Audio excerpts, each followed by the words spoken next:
Hey, happy weekend. I'm out here relaxing by the creek, or more, it looks more like a river than a creek to me. And this is at its low point. Yeah, at its high point, it was triple this size. I have so pretty.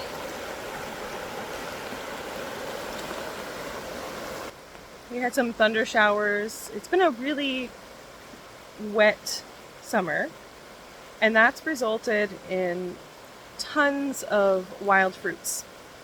More than I've ever seen before. And I've been here 3 years now, living in this area, and I've seen just an abundance of Saskatoon berries, thimbleberries, wild raspberries, and even black raspberries. Awesome. And so I've been harvesting and gathering pounds of these, mostly Saskatoon. Mostly Saskatoon, those are everywhere. And hopefully we'll be making some jams and freezing a lot of them. Um, yeah, and my friends around here are doing the same. A lot of them homestead, and they just like to try and see how far through the winter they can make it, just prepping. Speaking of food, my son needed a little snack break, so I'll be right back. So, as I was mentioning, a lot of my friends, they like to try and make it through winter based off of their harvest. Like, not even going to the grocery stores. I admire that so much. I am not there yet. No. And I love fresh food so much that I don't know. I don't know if I could just live off of jarred goods and canned goods and dried goods and meat or whatever they're eating, frozen stuff. But yeah, that's really ambitious and what a lot of people are doing. And my friends and I have talked before. What would we do if we wouldn't be able to get to the grocery store and we had to kind of live out of our pantries for an unknown number of days? And that's not an out there thought for us. I mean, I live outside of civilization pretty much. I'm not even in a town. Like where I live is called a community.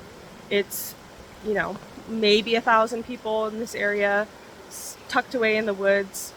It's pretty remote, and there's, a two, a one, a little road, curvy, windy road, 45 minutes to the nearest city. There is a town in between that's about 20 minutes away, but it's small, like one stop sign, kind of small. So if something were to happen and we weren't be able to leave, like, we kind of need to think about that, especially in the winter. Right now in the summer, you don't really think about that too much. However, there are odd cases, like just recently we had a windstorm here, a severe windstorm, power outages, trees came down, and our roads are blocked. A windstorm in July. And so suddenly they're like, oh, I don't know when they're going to clear the roads, and I have to live off of what I have. I'm not trying to speak fearful things, or I'm not talking about prepping in case of doomsday or any of that stuff. I'm not going to give any airtime to fear like that. My point here, bringing this up, is that I've realized from testing out the sugar diet, sugar fasting, that sugar is a wonderful survival tool. Hold on, my son ran. Let me check where he is first. All right, I've got him on my lap now. Anyway, so sugar is just an amazing survival tool, and something that I think every family should have in their kitchen. It doesn't go bad. A bag of sugar, it doesn't expire. I mean, not in, I mean, it really, come on, it kind of pretty much doesn't expire. And it's just pure energy, pure fuel for the human body. So let's say, hypothetically, we had a windstorm, trees are blocking our passage, and, we have to live off of our freezer goods and canned goods, whatever we have.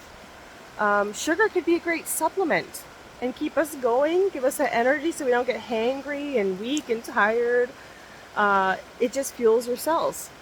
So I just think it would be a great idea for everyone to just have that bag of sugar just in case. It doesn't matter if you're keto, low carb, high carb, everyone. It works for everyone, because in a situation where you're just kind of trying to make it through until things get back to normal or whatnot, it could keep you feeling alive. Because boy, like, oh, when I was doing that sugar fast, and I have a video saying this, I felt amazing energy. I was just like, I gotta move. So wouldn't that be really great in a situation where maybe you have to just get creative with how you're eating? So once again, not trying to spread fear or prepping mindset or anything like that, because I think we live in a world of abundance. Abundance is everywhere. Just look at a grocery store; it's abundant, and we should be grateful for that. We should have faith that everything is going to be okay. However, sugar, keep in the back of your cupboard. It's insurance. It's insurance. And I've, purchased canned goods for this reason, especially over the winter, because winter you have like the winter storms and stuff you've really got to hunker down, you can't leave. But canned goods expire way sooner than sugar would. And so I'm in a situation now where I'm like, I gotta eat my way through these cans. Not something I really enjoy doing. I don't really want to eat canned goods, but I spent money on them. So yeah, anyway, that was just a random thought that came to me as I was talking to my friends about prepping or just living off what you have. And yeah, thought it was interesting.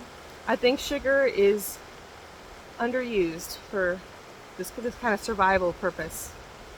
Anyway, hope you're all having a great weekend. And yeah, stay carved up. Bye.